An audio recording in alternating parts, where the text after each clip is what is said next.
In early 1917, Russia was a Romanov monarchy.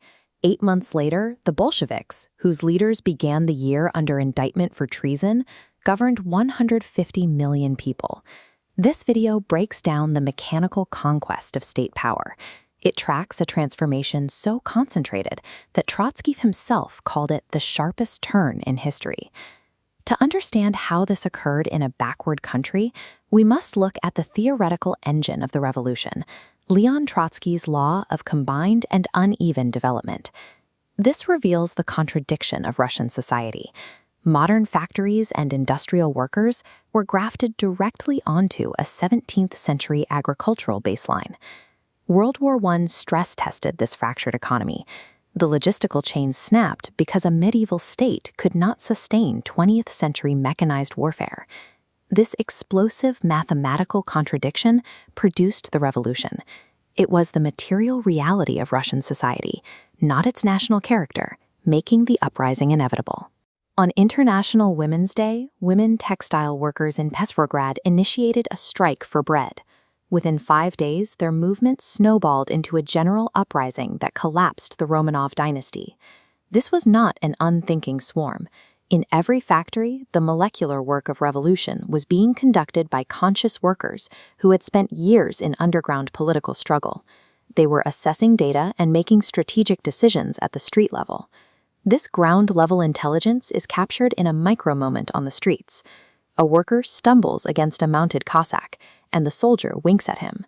That wink signaled to the masses that the military would no longer defend the Tsar.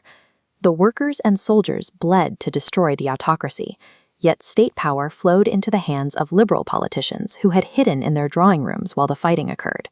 This created dual power, a state apparatus shared by two incompatible classes. The resulting tension was mathematically unsustainable and demanded a final resolution. Lenin arrived in April and demanded a complete reversal of Bolshevik strategy. He called for zero support for the provisional government and an immediate transition to proletarian power. This required a political war inside his own party. The old Bolshevik leadership remained tied to obsolete formulas, leading them to conditionally support the liberal government. Lenin reoriented the party toward the theory of permanent revolution. He argued that the Russian working class would have to lead the democratic revolution and immediately move toward socialist measures. By July, the masses reached a boiling point. An armed rebellion erupted in Petrograd, demanding all power to the Soviets, only to be suppressed by the provisional government. Through the physical experience of this defeat, the working class learned that liberal compromises were a dead end. They began to realize that the government was a counter-revolutionary force. In August, General Larv Kornilov launched a military coup to crush the revolution.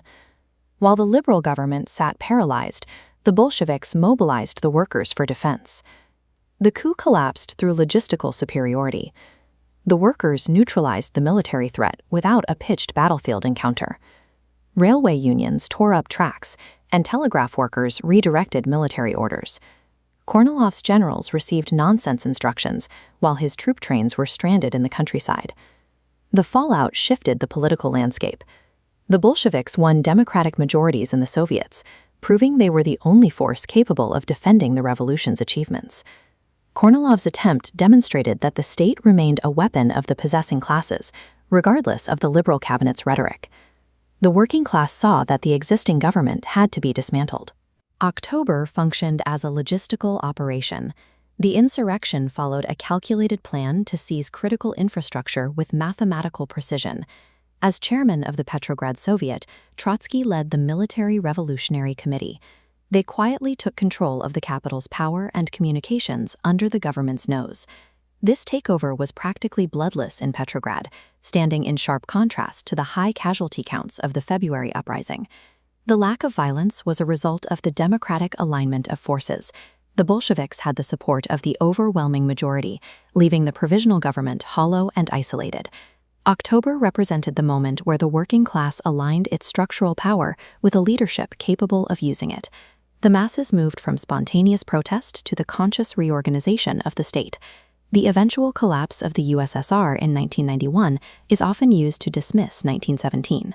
However, that crisis belonged to the bureaucracy that betrayed the revolution, not to the revolution itself. Joseph Stalin led a bureaucratic counter-revolution that usurped power from the workers' councils. This apparatus destroyed the democratic organs of 1917, betraying the revolution from within.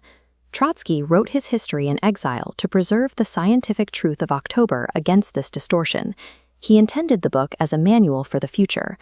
The objective factors Trotsky identified in 1917, imperialist war, economic contraction, and the bankruptcy of the political center, are the same forces shaping global instability today.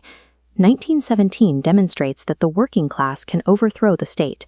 The success of that effort rests on the presence of an international revolutionary leadership.